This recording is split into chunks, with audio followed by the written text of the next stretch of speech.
What up? Bench Buddies are back with our last college football video and preview for the year, at least with a lot of games.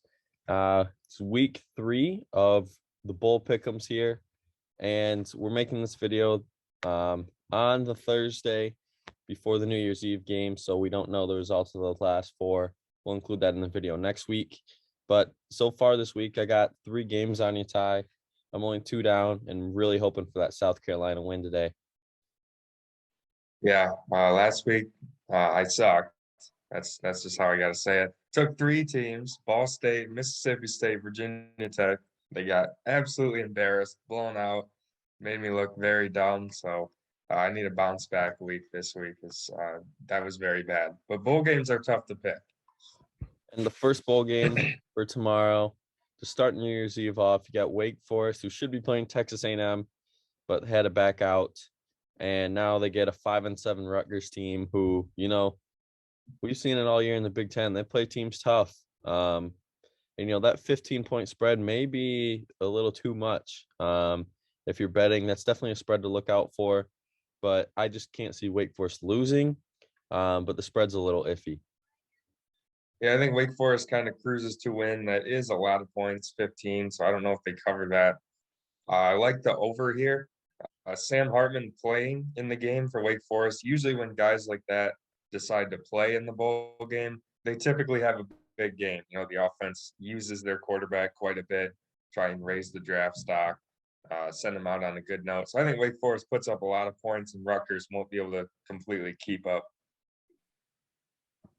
And at 12, which is not on any streaming service except Fubo, which is kind of weird. You got Central Michigan and Washington State, and we're both going with the upset pick here in Central Michigan. They're running the ball, and ground game is just looks unstoppable, at least in the MAC. And that's kind of why I'm running with Central Michigan here.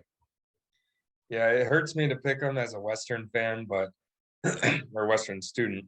But I think they're building a really good program. I think it's kind of a disrespectful line here for Central Michigan. They're really well coached in Jim McElwain. And, I think Washington State, if they overlook them at all, they could get run through by Central Michigan. But I think the Chippewas are going to pull off a close upset here and, prove why they're a rising program right now. And at 3:30, the first game of the college football playoff. And, we talked about it before, but here's our picks. I'm going with Cincinnati.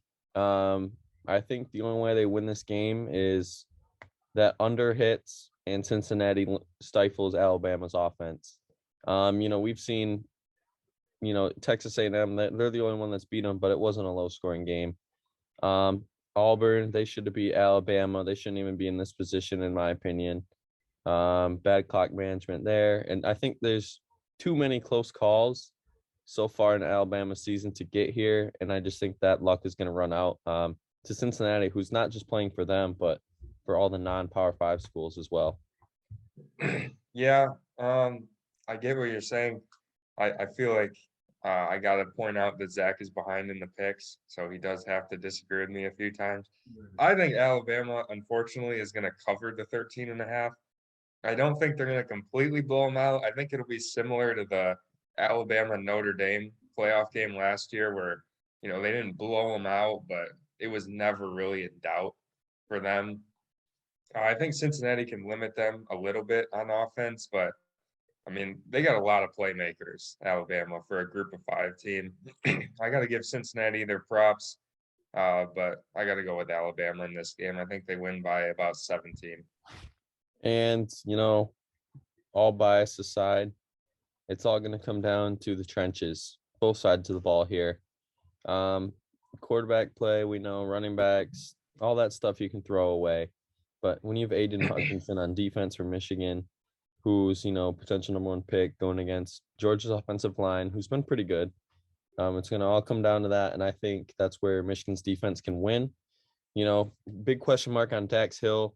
If he's going to be able to play in this game or not. He was exposed to COVID, so they've been testing. He's tested negative, so they're trying to get him down there as much as they can. But I think this is the game where they're going to open the playbook up obviously the most they have all year. We saw in the Iowa game trick plays, throwing the ball deep, and I think it's going to continue here. They won't get too far away from the run game, but if they get behind, I think they're going to have to open it up a little bit. Yeah, regarding Dax Hill, it sounds like he's trending towards playing and traveling to the game, so that's a good sign for Michigan. I think Cade McNamara said it best. If any offensive line can hold up against that Georgia D line, it would be Michigan. The line that was voted the best in the country this year. And again, what you said, Josh Gaddis pulling rabbits out of his hat against Iowa. I don't think he was using everything there against that team. I think he's got a little bit left for these last, hopefully, 2 games in the season. So look for something to come out there, open up the playbook. And I think Michigan's defense can definitely hold their own. Georgia's got a really good offense, but not a great offense. It's their defense that's got them here for the most part. So if Michigan can hit on a few big plays, I think they have what it takes to win this game. Bias not aside with my pick. But I think it's another disrespectful line. It's 7.5 against Ohio State. Michigan won that game. I think they do it again here by about 3 points. And moving to New Year's Day, hopefully by this time you had a good New Year's Eve. I'm going with Arkansas because I think, playing in the tough SEC, they're beating all the teams they should have beat, but they just couldn't get over the big ones. Where Penn State, up and down roller coaster ride for them all year. At the beginning of the year, beat Wisconsin. We're thinking, okay, is Penn State really good? And, since that game, it's really been a no-show. I got to roll with Arkansas here just because I think the SEC this year was a little tougher than the Big Ten. Yeah, I'm going with Penn State here, which I guess is an upset, but I think Penn State's the better team. And the only thing I was worried about is motivation. But you got to remember, they just dropped a tremendously overpaying contract for James Franklin, whatever it was, like 1,000 years, $5 billion, whatever. So I think they're going to be motivated knowing he's going to come back, knowing they're building for a coach that's still there. And I think Sean Clifford's due for a good game here. SEC has been awful so far in bowl games, and I think the trend continues. I'm going with Penn State in a close game. And that one in the Fiesta Bowl, you got Notre Dame, who lost its coach, and Oklahoma State, who lost its game by an inch. So if Oklahoma State, wins that game, they might have been the 4th team in the playoff. I mean, who knows how that's going to shake up, the playoffs for this year. But they lost, and now they're here. And, I really wanted to take Oklahoma State, but I think just Notre Dame has much more to prove, and they're playing for their coach, Marcus Freeman. You saw the reaction when he got officially named head coach. The players, were jumping for joy. They loved it.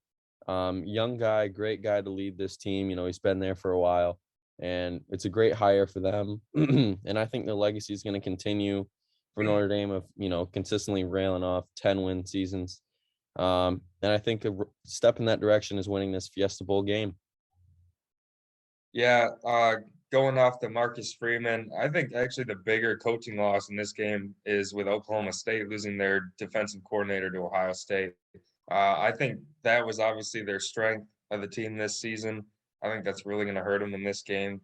Notre Dame, like you said, you got Marcus Freeman coming in to coach this game, but all the players wanted him as their coach, so they're going to be very motivated to play for him in his first game.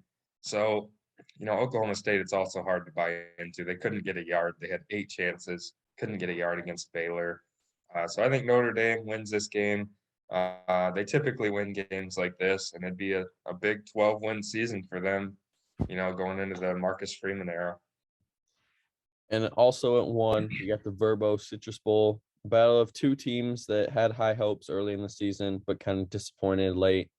Obviously Iowa, 42-3, huge blowout, and Kentucky, who started, I believe, 7-0 and kind of fizzled out in the SEC. So I think Iowa has more to prove in this game, letting teams know that, that was kind of we didn't play our best game. Michigan played their best game, kind of. And I think Kentucky, they've been pretty inconsistent this year in all those 12 games. So I got to roll with Iowa here. Yeah, I'm going with Kentucky just based off that Big Ten championship.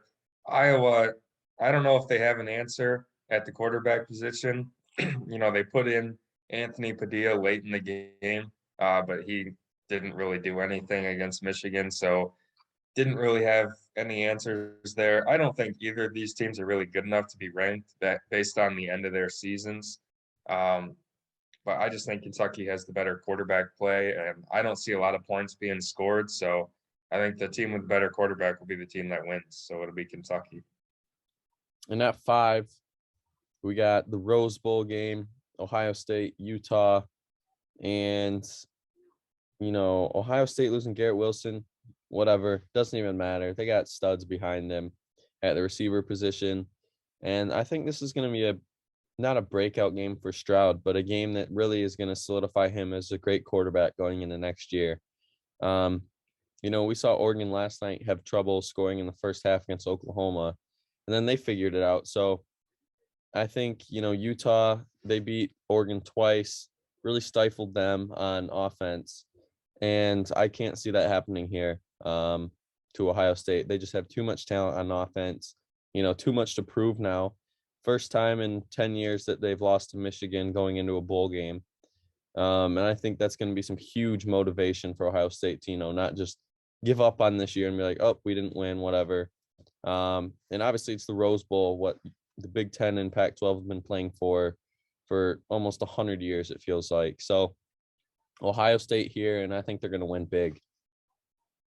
Yeah, I wanted to go with Utah in this game. I really wanted to, but I think Ohio State just has too much talent. I mean, they're pretty mad playing in this game.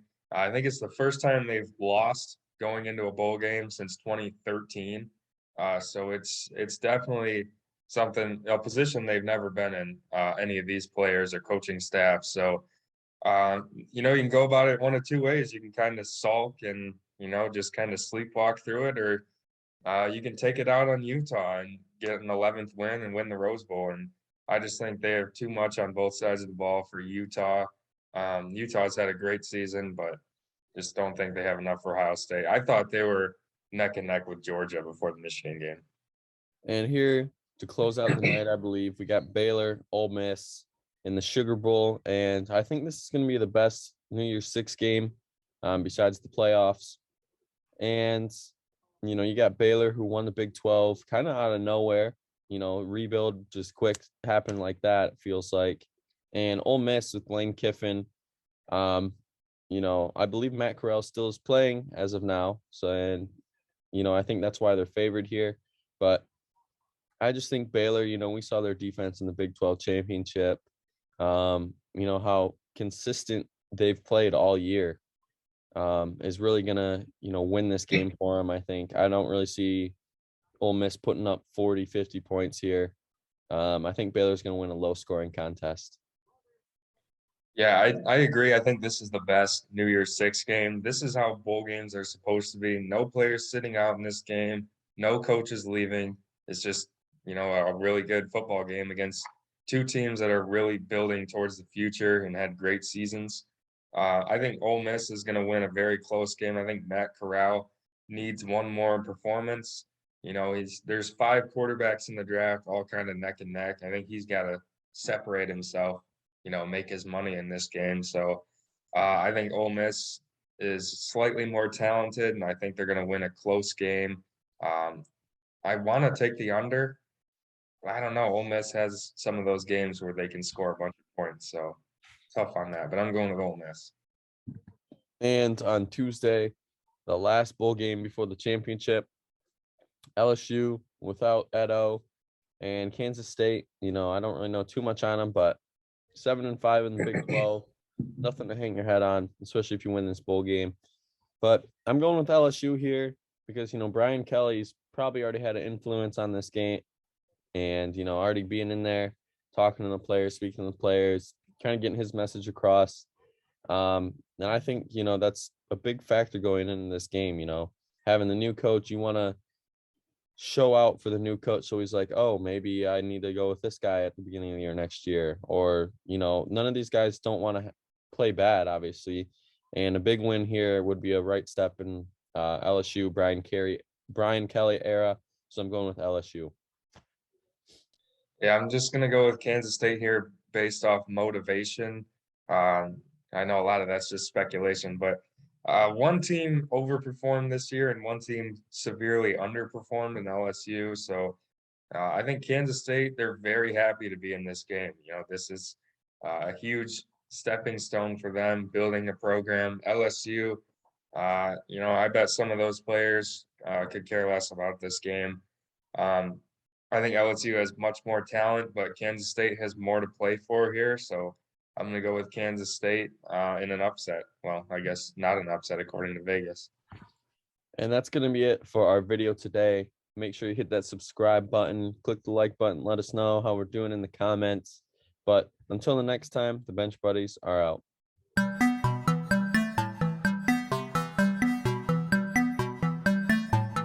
She never called back.